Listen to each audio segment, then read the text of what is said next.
শুনেন, আপনি কারো এজেন্ডা নিয়ে আসছেন এটা জাতি জানে, অতএব আমাকে বলতে দেন। আমি কোন এজেন্ডা নিয়ে আসছি? এজেন্ডা নিয়ে আসছেন, আমি এখান থেকে আমরা জানি। আপনি এখানে আমাকে অভিযুক্ত করতে আসেন। আপনি আমাকে অভিযুক্ত করতে আসেন। আমাকে বলতে দিবেন তো ভাই। এটা আপনার কি ধরনের কথা? মানুষের মুখ, আপনি শাকিসার মতো আমার মুখ বন্ধ করে দিবেন? 17 বছর তো বলতে পারিনি। এটা কি ধরনের ব্যবহার? আপনি একটা বিজ্ঞ ডাক্তার মানুষ।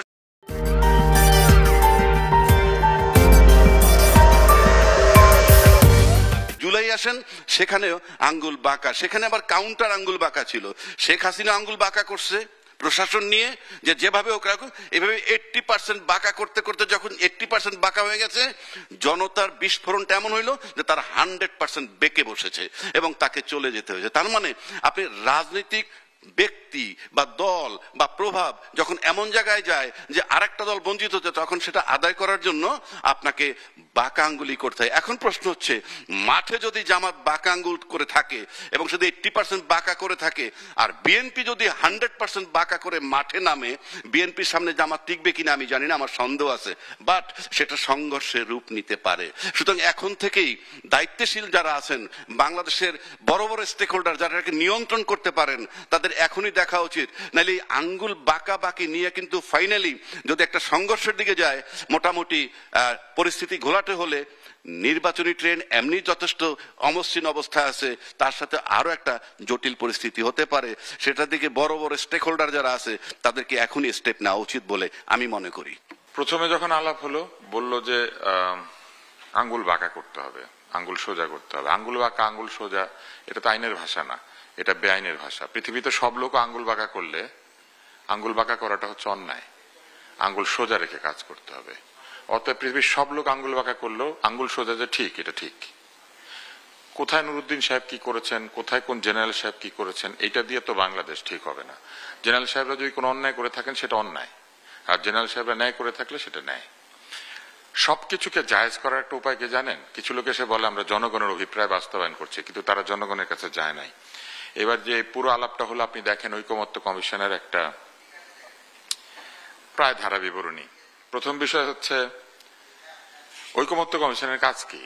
বিবদমান পক্ষের মধ্যে ঐকমত্য আনা, তাই না? যেসব বিষয়ে তর্ক আছে সেসব বিষয়ে তর্ক নিরসন করে একটা কমন প্ল্যাটফর্মে সবাইকে নিয়ে আসা। ঐকমত্য কমিশন কি নিজে সেখানে নতুন তর্ক ইন্ট্রোডিউস করবে? কিন্তু একটু আগে যে হাসনাত ভাই বললেন, সেখানে তিনি কিন্তু বললেন যে তারা নতুন একটা প্রস্তাব বা নতুন ধরনের কথা তারা ইন্ট্রোডিউস করে দিয়েছেন ওইখানে, নিজেদের প্রস্তাব দিয়ে বলছেন এইবার ওই প্রস্তাবে আসেন, আমরা সব একমত হই। তাহলে এত আলোচনার কি দরকার ছিল? তারা সবকিছু তৈরি করে দিয়ে একটা ভোটাভুটি করতেন ওইখানে, যারা ভোটে জিততো তারা ঠিক, আলটিমেটলি তো ভোটেই যাচ্ছেন, ভোটে যাচ্ছেন, তাহলে ওইখানে ভোটাভুটি করতেন সংখ্যাগরিষ্ঠ আর সংখ্যালঘিষ্ঠ। কিন্তু তারা তো সেটা করেন নাই। তারা কি করেছেন? এক পর্যায়ে নিজেদের সিদ্ধান্ত সবার উপর চাপিয়ে দেওয়ার চেষ্টা করছেন। মডারেটরের কাজ তো নিজের সিদ্ধান্ত, নিজের প্রস্তাব দেওয়া না, সকলের প্রস্তাবকে এক জায়গায় নিয়ে এসে বিবাদ মীমাংসা করা। যে বিবাদ মীমাংসা করছে সে নতুন প্রস্তাব যদি হাজির করে, সেটা তার প্রস্তাব, নতুন বিবাদ ইন্ট্রোডিউস করা অথবা নতুন একটা তর্ক ইন্ট্রোডিউস করা। তারা সেটা করেছেন এবং এটা কিন্তু একটা যৌক্তিকভাবেই আমরা বুঝতে পারছি যে তারা এটা করেছেন। তারপরে তারা কি করেছেন? তারা বলেছেন 7 দিনের মধ্যে ঠিক হয়ে আসেন। তারা কি এরকম আলটিমেটাম দিতে পারেন যে 7 দিনের মধ্যে আপনাদেরকে ঠিক হইতে হবে, না হইলে পরে আমরা নিজেরা করে ফেলবো? তাহলে 7 দিন অপেক্ষা করছেন কেন? নিজেরা করে দেন। আরো 7 দিন কেন নষ্ট করছেন? তাই না? তার আরো 7 দিন নষ্ট করার সিদ্ধান্ত নিয়েছেন। তারা 7 দিনের টাইম দিয়ে বলে দিয়েছেন আপনারা 7 দিনে ঠিক হয়ে আসেন। এটা যেন এরকম যে দুইজন তাল গাছের মালিকানা নিয়ে বিবাদ করছে, সবাইকে বলে দিল যে আপনারা 7 দিনের মধ্যে তাল গাছ ঠিক করে আসেন, না হলে আমাদের তাল গাছ আমরা ঠিক করব, আমাদের তাল আমরা পেরে খাবো, নাহলে তাল গাছই কেটে ফেলবো। তারপরে তারা কি করছেন? অধ্যাদেশ জারি করা নিয়ে কথা বলছেন। এই সরকার কি সংবিধানের কিছুটা মানতে পারেন আর কিছুটা না মানতে পারেন সেই রকম অধিকার এই সরকারের আছে বা কারো আছে? যদি সংবিধানের রেফারেন্সে সংবিধানের অধীনে একটা সরকার তৈরি হয়ে থাকে এবং রাষ্ট্র যদি এক্সিস্ট করে, তাহলে রাষ্ট্রপতি এক্সিস্ট করে এবং তাহলে সংবিধানও এক্সিস্ট করে। এবং একটা এক্সিস্টিং সংবিধানের আমি কিছু অংশ মানবো, কিছু অংশ মানবো না, আদেশ জারি করার সময় কিছু করব সাংবিধানিক ক্ষমতা বলে আর কিছু করব আঙ্গুল বাঁকা আঙ্গুল সোজা, এটা তো হতে পারে না। আংশিক সংবিধান মানার কোনো প্রক্রিয়া নাই। হয় সংবিধান স্থগিত করে দিবেন, সংবিধান বাতিল করে দিবেন যে সংবিধান নাই, সংবিধান কাজ করছে না, অথবা সংবিধানকে রেখে সংবিধানকে সমুন্নত রাখার যে প্রক্রিয়া সেটা রাখতে হবে। দেশে কোর্ট আছে, সেই কোর্ট চলছে সংবিধান দিয়ে, দেশের ব্যুরোক্রেসি চলছে সংবিধান দিয়ে, এমনকি 106 ধারায় রেফারেন্স নিয়ে সংবিধানের আলোকেই এই সরকার গঠিত হয়েছে এবং এই সরকার প্রচুর সংবিধান সম্মত সিদ্ধান্তও নিয়েছে। তাহলে শুধু এই জুলাই আদেশ জুলাই সনদের বেলায় কেন এই আদেশ কে জারি করবে এটা নিয়ে তর্ক হচ্ছে, অন্যান্য আদেশগুলি কে জারি করেছিল, তাই না? তার মানে এটা হচ্ছে কনভিনিয়েন্স অনুযায়ী আইনকে ব্যবহার করা, সুবিধা অনুযায়ী তো আইনকে ব্যবহার করা যাবে না। আইন যেভাবে পালন করতে হবে সেভাবে। এখানে 3 জন আছেন আইনজীবী। আজকে এটা আসলে একটা কি বলবো ভারসাম্যহীন আলোচনা, কারণ আমরা তো আর আইনের ছাত্র না, কিন্তু আমরা যেটা বুঝি সাধারণ নাগরিক হিসেবে যে সংবিধান আমাকে হয় পুরোটা মানতে হবে, আংশিক মানার কোনো উপায় নাই। আমার যেটা ভালো লাগবে সেটা করব, আর যেটা ভালো লাগবে না, যেটা কাজে লাগবে সেটা করব, যেটা কাজে লাগবে না সেটা করব না। এটা তো করা যায় না। এবং বলা হচ্ছে জাতীয় সনদ, জুলাই সনদ তো জাতীয় সনদ না, এখানে তো জাতি কোনো মতামত দেয় নাই, এখানে কিছু রাজনৈতিক দল মতামত দিয়েছে, এর বাইরে জাতির কোনো মতামত নাই। এইটা বলেই কিন্তু গণভোট হচ্ছে, যে আপনারা না মানলে গণভোট হয়ে যাবে। আমি দেখেছি আজকে সকালবেলা পত্রিকা আছে, একটি রাজনৈতিক দলের প্রধান বলেছেন নোট অফ ডিসেন্ট যাবে না জুলাই সনদে, নোট অফ ডিসেন্ট ছাড়াই জুলাই সনদ হবে এবং জনগণ রায় দিয়ে এটা ঠিক করে ফেলবে। তাহলে পুরা জুলাই সনদটা লিখে একবারে গণভোটে দিয়ে দিতেন। এই যে এতদিন সময় নষ্ট করার দরকার কি ছিল, সেটার তো প্রয়োজন ছিল না। তারা যখন ঐকমত্য আনতে পারছেন না, যখন নিজেদের মতামত চাপিয়ে দিতে পারছেন না, তখন একটা গণভোট নিয়ে এসেছেন। এই গণভোটটা কিভাবে আয়োজন করবেন? এই গণভোটের কিন্তু কোনো সাংবিধানিক ভিত্তি নাই। এই গণভোটটা আয়োজন করবেন তারা এমন একটা আইনের মধ্যে দিয়ে, যেটা তারা এখন সাংবিধানিক ভাবে জারি করতে পারেন না, এটাকে সংবিধান সম্মত করার জন্য এই জুলাই সনদের মধ্যেই অসাংবিধানিক বিষয়াবলী আছে। যেমন তারা কনস্টিটিউয়েন্ট অ্যাসেম্বলি তৈরি করছেন একই ব্যক্তি দিয়ে। যে ব্যক্তি আইন পরিষদের ভোটে নির্বাচিত হবেন তিনিই কনস্টিটিউয়েন্ট অ্যাসেম্বলিতে যাবেন। ভোটার হিসেবে আমি তো মনে করতে পারি যে কনস্টিটিউয়েন্ট অ্যাসেম্বলিতে আমি যাকে পাঠাতে চাই আর সংসদে যাকে পাঠাতে চাই দুইজন একই ব্যক্তি না। আমি তো মনে করতে পারি যে এই হাসনাত কাইয়ুম ভাই, এই যে আমাদের রাজ্জাকি ভাই, আমি এরকম 50 জন আইনজীবীকে পাঠাতে চাইতে পারি, ওইখানে চাইতে পারি না? ভোটার হিসেবে আমার সেই চয়েস নাই, সেই চয়েস তো তারা আমাদেরকে দিচ্ছেন না। আমাদেরকে আজকে যে প্রার্থীগুলি দেওয়া হয়েছে, আমি তো মনে করি অর্ধেকের এই কনস্টিটিউশন নিয়ে কাটাছিড়া করার যে যোগ্যতা, সেই দক্ষতা নাই। কারণ তারা বিভিন্ন এলাকাতে রাজনৈতিক দলকে প্রমোট করেছেন, রাজনৈতিক দলের কাজ করেছেন, অনেকে আছেন এমন ধরনের কাজ করছেন রাজনৈতিক দল কৃতজ্ঞতা বশত তাদেরকে নমিনেশন দিয়েছে, এলাকা কন্ট্রোল করে, এরকম লোক নমিনেশন পেয়েছেন। অন্য দলের লোক চাঁদা দিয়ে চলে এসেছেন, আমাকে থামাবেন না, পরে আমাকে সময় দেন না, আর এরকম লোক তো নমিনেশন পেয়েছে। সেই লোকের হাতে আমি তো সংবিধান কাটাছিড়া এইভাবে ছাড়তে চাই না। যদি ছাড়তেই হয় সেটা তো সংসদের ক্ষমতা ছিল, 2/3 ভোটের মাধ্যমে সংসদ তো সংবিধানকে সংশোধন করতে পারে, কেন এটা থাকতে হবে? তারপর জুলাই সনদের সবচেয়ে অসাংবিধানিক এবং সবচেয়ে উজবুক বলবো না, তুগলকি আইন হচ্ছে এটা। হচ্ছে কি বলেন, এই তুগলকি আইনটা হচ্ছে 270 দিন পরে এটা অটোমেটিক হয়ে যাবে। তো 270 দিন কেন? এটা 30 দিন পরে অটোমেটিক দিয়ে দেন, 15 দিন পরে দিয়ে দেন, ভোটের আগেই দিয়ে দেন, অটোমেটিক যোগ হয়ে যাবে। অটোমেটিক কোনো কিছু যোগ করতে গেলে তো কনস্টিটিউয়েন্ট অ্যাসেম্বলি লাগে না, অ্যাসেম্বলিও লাগে না, বরং এই অ্যাসেম্বলির যে সার্বভৌম ক্ষমতা সেটাকে ক্ষুণ্ণ করছে কে? এই ঐকমত্য কমিশন। তারা বলে দিচ্ছেন আমরা যে কথা বলেছি এটা যদি আপনারা একমত হইতে নাও পারেন, কাজটা শেষ করতে নাও পারেন, 270 দিন পরে এটা হয়ে যাবে। এবং এই যে ঐকমত্য কমিশন, এই ঐকমত্য কমিশন কি করছে দেখেন, এই ঐকমত্য কমিশন এমন কিছু জিনিসপত্র তৈরি করেছে যেটা নিয়ে ডিসপিউট হবে তারা জানে, জেনেই তারা এই জুলাই সনদের মধ্যে এমন ভাবে প্রস্তুতি করার চেষ্টা করছে যেটাকে বাস্তবায়ন করতে হবে। আপনি আমাকে বলেন, একটা সনদ তৈরি করা হচ্ছে, এটাকে আইনি ভিত্তি দিতে হবে, তাহলে কি এটার আইনি ভিত্তি ছিল না? আইনি ভিত্তি ছাড়া একটা আলোচনা করেছেন তারা, তাইলে কি তারা একটা বেআইনি আলোচনা করেছেন? কিংবা যা আইনে নাই সেরকম একটা আলোচনা করে সেটাকে আইনে পরিণত করার চেষ্টা করছেন? এটা কি রায় আগে আর আইন পরে? এখানে অনেক জ্ঞান গর্ব কথা হয়ে গেল, তো কোথায় থেকে শুরু করবো সেটাই বুঝতে পারতেছি না। কারণ যখন তুবলকি, আজগুবি আইন, এই বেআইনি কাজগুলোর কথা আসে, তখন বসে থেকে শোনা খুব কষ্ট হয়ে যায়। তারপরও আমার বিজ্ঞ ভাইদের, তাদের আমার যতটুকু জ্ঞান আছে তাই দিয়ে আলোচনা শুরু করি। শোনেন, এই কথাগুলো সৃষ্টি হচ্ছে জাতিকে প্রতারিত করা। কেউ যদি জুলাই সনদকে বলে যেটা আজগুবি, তুগলকি, বেআইনি আইন, তাহলে বুঝতে হবে কারো একটা এজেন্ডা আছে এই জাতিকে আবার। না,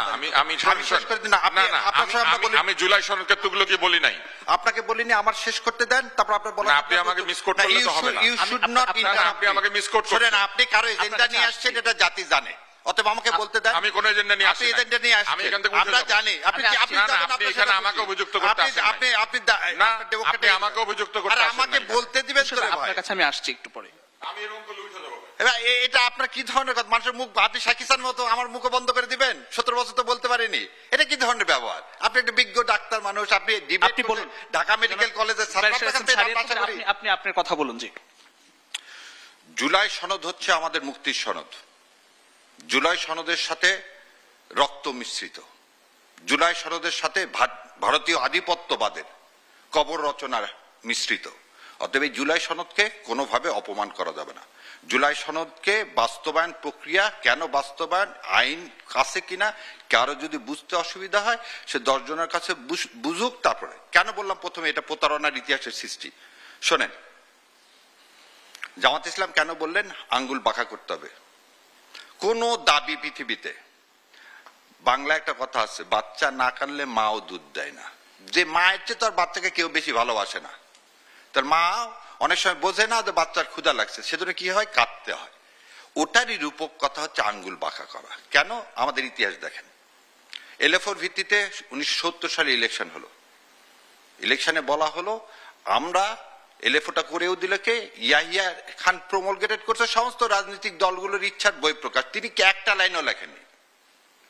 আওয়ামী লীগ সহ মুসলিম লীগ সহ যারা তখন রাজনৈতিক দল তারাই এলএফও ঠিক করলেন, সেটা প্রমোলগেট করে দিলেন ইয়াহিয়া। কেন? To transfer the power from সামরিক সরকার থেকে বেসরকারি পার্লামেন্টের কাছে। এলএফওতে সুন্দর মতো বলা ছিল আল্লাহর উপর পূর্ণ আস্থা বিশ্বাস এবং এর বাইরে আমরা কোনো আইন পাশ করব না। আওয়ামী লীগ তার 70 সালে ইস্তিহারেও তাই বললেন। একটা ইলেকশন হলো কত সালে? 70 সালে। সেই ইলেকশনে নিরঙ্কুশ বিজয় লাভ করলো পূর্ব পাকিস্তানের মানুষ। আমি খালি আওয়ামী লীগকে বলবো না, আমি বলবো এটা পূর্ব পাকিস্তানের মানুষ। কেন? ভাসানী সেই দিন যদি ভোট বর্জনের ডাক না দিতেন, ভোটের আগে ভাত চাই এই বলে, তাহলে মানুষ এক পাতা হয়ে ভোট দিতে পারতো না, তাহলে ভাসানী এবং আওয়ামী লীগের মধ্যে ভোট ভাগ হতো। এই যে ভাসানীর যে আত্মত্যাগ, সেই জন্য আমি বলছি এটা পুরা বাংলাদেশের মানুষের বিজয়। 1970 সালে ইলেকশন। পাকিস্তানের আধিপত্যবাদ 25-এর কালো রাতে আমাদের উপর অবর্ণনীয় একটা আক্রমণ চালালেন। ক্ষমতা ট্রান্সফার না করে তারা অস্ত্রের ভাষাকেই গ্রহণ করলেন। আমরা সারা বাংলাদেশের মানুষ এখানে আমরা ঝাঁপিয়ে পড়লাম। দেখেন সেটা নিয়েও কিভাবে প্রতারণা করা হলো। শহীদ রাষ্ট্রপতি জিয়াউর রহমান নিজের জীবন বাজি রেখে স্বাধীনতাকে ঘোষণা করলেন। এই কনস্টিটিউশনে 35 বছর পর এসে বলা হলো, তাজউদ্দিন যেখানে তার নিজের ডায়েরিতে লিখতেছেন, আমি বারবার টেপ রেকর্ডার নিয়ে যে বলছি শেখ সাহেবকে আপনি একটা ঘোষণা দেন, উনি ঘোষণা দেননি। আর 35 বছর পর এই কনস্টিটিউশনের মধ্যে আপনি ঢুকায় দিলেন যে এই স্বাধীনতার ঘোষণা দিয়েছে শেখ মুজিবুর রহমান, এবং আপনি শহীদ রাষ্ট্রপতি জিয়াউর রহমানকে পাকিস্তানের এজেন্ট বলে দিলেন। প্রতারণা 2। তৃতীয় প্রতারণা, 1971 সালে আমরা মুজিবনগর সরকার গঠন করি। এই মুজিবনগর সরকার যারা যে যেখানে আছেন কনস্টিটিউশনের 84 নম্বর 78 নম্বর পাতা খোলেন। এই 78 নম্বর পাতাতে দেওয়া আছে প্রোক্লামেশন অফ ইন্ডিপেন্ডেন্ট। এই প্রোক্লামেশন ইন্ডিপেন্ডেন্টের সমস্ত 5 জায়গায় লেখা আছে বঙ্গবন্ধু শেখ মুজিবুর রহমান, কোথাও লেখা নেই জাতির পিতা। এবং এই 78 নম্বর পাতার শেষে লেখা আছে যে কি লেখা আছে 78 নম্বর পাতার শেষে, যে রাষ্ট্রপতি এবং উপরাষ্ট্রপতিকে শপথ পড়াবেন অধ্যাপক ইউসুফ আলী। শপথ না পড়ানো পর্যন্ত সে রাষ্ট্রপতি হয় না। শেখ মুজিবুর রহমান 10 তারিখে বাংলাদেশে এসে নামলেন ভারত দিল্লি হয়ে। দিল্লির কথা ছাড়া তো আবার নামতে পারেন না ওনারা। দিল্লি হয়ে নামলেন, শপথ পড়লেন না। 11 তারিখে উনি কি দিলেন? Provisional constitution of Bangladesh order. শপথ ছাড়া নিজেকে রাষ্ট্রপতি ঘোষণা করতে পারেন, তাহলে সে একজন প্রথম বাংলাদেশের বেআইনি রাষ্ট্রপতি, কারণ সে শপথই নেননি। আজকে যে সনদের কথা নিয়ে তুগলুকি শুরু হয়েছে সেই 72 সালের 11 জানুয়ারি। এই পেজ নাম্বার কত সেটাও বলে দিই, 84 নম্বর পাতায় কনস্টিটিউশনে উনি নিজেকে ডিক্লেয়ার করলেন। 84 নম্বর পাতা দেখেন, 84 নম্বর পাতায় নিচে কি সাইন করছেন উনি? বাংলাদেশের রাষ্ট্রপতি হিসাবে Sheikh Mujibur Rahman, president of the people's republic of Bangladesh. Fraud কাকে বলে? মুক্তিযুদ্ধের সাথে প্রতারণা, মুক্তিযোদ্ধাদের সাথে প্রতারণা। আর আজকে আপনি আসছেন তুগলুকি আইন না। এই 72 সালের যে এই প্রভিশন কনস্টিটিউশন অর্ডার দিলেন উনি কোন ক্ষমতা বলে দিলেন? উনি তো শপথই নেননি, তাহলে ওটা বেআইনি। ওই বেআইনির বলে এই 72 সালে যে কনস্টিটিউশন রচনা হলো, আবু সাইদ চৌধুরীকে উনি 12 তারিখে শপথ পড়ালেন, সব বেআইনি। জন্মই যার আজন্ম পাপ। কেন আমরা 24কে দ্বিতীয় স্বাধীনতা বলি? সেদিন তো আমরা স্বাধীনতা পাইনি। 71 সালে 16 ডিসেম্বর কি জেনারেল ওসমানী ছিল না বাংলাদেশে? ছিল না কামরুজ্জামানরা, তাজউদ্দিনরা? কেন 16 ডিসেম্বর অরোরার কাছে আপনাকে হ্যান্ড ওভার করতে হবে? কেন আমার কনস্টিটিউশনের ড্রাফট রেডি করে দিবে ইন্ডিয়া? ও, এই কথা আপনারা বলবেন না। আপনারা একদিকে যে বলবেন, এক পেতা হয়ে বলবেন। কোনটাকে বলবেন? জুলাই সনদ যখন মানুষ তার নতুন সূর্য দেখার স্বপ্ন শুরু করছেন, তখন আপনি একটা ন্যারেটিভ তৈরি করবেন, এই জাগ গেল, জাগ গেল, জাগ গেল। এখন কি আমরা রাজনৈতিক সংঘাতের দিকে যাচ্ছি কিনা? আমি একদম শেষ আপনাকে সেটাই বলতে একটু ভাই একটু বলার জন্য তো নিয়ে আসছেন। একটু যদি সবসময় তো তাড়াহুড়া করলে ওই 2 সেকেন্ডে রিল হলো হবে না। আমি শেষ করে দিচ্ছি, শোনেন। রাজনৈতিক সংঘাতের কিছু নাই, সত্যকে মেনে নিতে হবে। বাংলাদেশ জামাতে ইসলাম এবং আমি বলবো বিএনপি, এই দুইজনের মধ্যে একটি বিভেদ তৈরি করার জন্য এই সমাজে কিছু লোককে ইনচার্জ দেওয়া হয়েছে, যারা সরাসরি এই দুইটা দলের মধ্যে একটা বিভেদ তৈরি করতে চায়। এবং বিভেদের ফলটা কি, তারা তাদের ঘরে তুলতে চায়। কি ঘরে তুলতে চায়? যাতে কোনোভাবে জুলাই সনদটা বাস্তবায়ন না হয়। আবার পরিষ্কার বলতেছি, বিএনপি এবং জামাতের মধ্যে কোনো রকম বিভেদ তৈরি করতে পারলে ভারত এবং আওয়ামী লীগ কি হবে? সবচেয়ে বেশি লাভবান হবে। এখন আপনার লাস্টের কথাই বলে দিই, একটু এটা তো বলতে হবে, সংবিধান মেনে আর সংবিধান না মেনে কেউ যদি অর্ধেক ইন্টারপ্রিটেশন করেন, এই সরকার সংবিধানের সরকার না, এই সরকার জনগণের ইচ্ছার প্রতিফলনের সরকার। এই সরকার সংবিধানের মধ্যে কোথাও অন্তর্বর্তীকালীন সরকার নাই। এই সংবিধানের মধ্যে অন্তর্বর্তী সরকারের শপথের কথা নাই। যে শপথ নিয়েছেন সেটা একটা অলিখিত সংবিধানের ভিত্তিতে শপথ নিয়েছেন এবং অলিখিত সংবিধানই চলতেছে। আর রাষ্ট্রপতিকে কেন সরানো যায়নি? যারা আজকে এই এজেন্ডা নিয়ে আসছেন তারা ভালো জানেন রাষ্ট্রপতিকে কেন সরানো যায়নি। প্রথম দিনই ভুল হয়েছে, এটাকে বিপ্লবী সরকার হিসাবে শপথ না নেওয়া। এনিওয়ে, দ্বিতীয় কথা, 2/3 অফ দ্য কনস্টিটিউশন অকার্যকর। আজকে যে জুলাই সনদ হচ্ছে, এটা জনগণের অভিপ্রায়, জনগণের সার্বভৌম ক্ষমতা। যে ভাই বলছেন একটু আগে, কনস্টিটিউয়েন্ট পাওয়ার, সেই কনস্টিটিউয়েন্ট পাওয়ারের বলে এসছেন। আর রেফারির ভূমিকা না। এই আপনারা জুলাই সনদ যারা করলেন, এটা কি ঐক্যমত কমিশন? ঐক্যমত কাজ কি? ফ্যাসিলিটেট করা। ফ্যাসিলিটেট করছে সবারটা, তারপর রেফারি কি কার্ড দেখাতে পারবে না? তার কি হলুদ লাল কার্ড দেখানোর ক্ষমতা নাই? তাহলে আপনি ওখানে বসাইছেন কেন? সে সেই কাজটাই করছে, সে সুপারিশ করছে, সে বলেনি এটা আইন। সুপারিশ করছে, সেই সুপারিশ দেওয়া হয়েছে প্রধান উপদেষ্টার কাছে। প্রধান উপদেষ্টা সে সমস্ত রাজনৈতিক দলে বলছে এটা রাজনৈতিক ডিসিশন। আমি প্রথমে যেন আপনারা কোনদিন ব্লেম করতে না পারেন আমাকে যে আমি দিয়ে দিলাম একতরফা। সেই জন্য 7 দিনের একটা লাস্ট কি দিলেন যে আপনার, এবং এই 7 দিন টাইম দেওয়াতে অনেকে কিন্তু লন্ডন গেছেন আলোচনা করে যাতে একটা ফলপ্রসূ সিদ্ধান্ত দিতে পারেন। তারা এসছেন, এখনো 3 দিন বাকি। সো আমি হোপফুল। আর আঙ্গুল বাঁকানোর কথাটা এটা রূপক করতে প্রথমে বলছি, এখনো কোনো কিছু দাবি আদায় ছাড়া এদেশে কি হয়নি, বাস্তবায়ন হয়নি।